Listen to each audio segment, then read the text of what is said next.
Nakita nyo, binaba talaga natin yung number of projects. Halos mahigit kalahati from previous years. Umaabot nung nakaraang mga taon, 26,000 projects. Ngayon, 11,000 na lang. So talagang nagiging very strict tayo ngayon kung anong klaseng mga project na kailangan talaga ng mga communities natin. At last na lang pala, kailangan may coordination din sa LG. No? Hindi gusto yan kung wala. So, yan ang mga, hindi yan perfect, no? Hindi yan foolproof. Pero tingin ko, malaking bagay na to sa pagpapigil ng mga nangyari natin. Pero kailangan pa rin mag-match tayo, bantayan natin naman.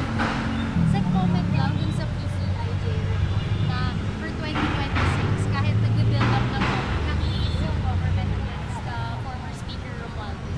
Parang siya pa rin yung legislative district who got the most funds. Ang importante lang talaga,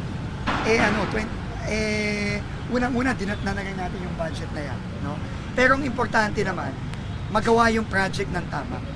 At yun ang ginagawa natin yung with the help of civil society, our LGUs, our citizens themselves, now they can report. So, hindi na ganun kadali na mag-ghost, hindi na ganun kadali mag-substandard. Kasi lahat tayo nakabantay na. And kailangan talaga namin ng tulong ng lahat para mag-match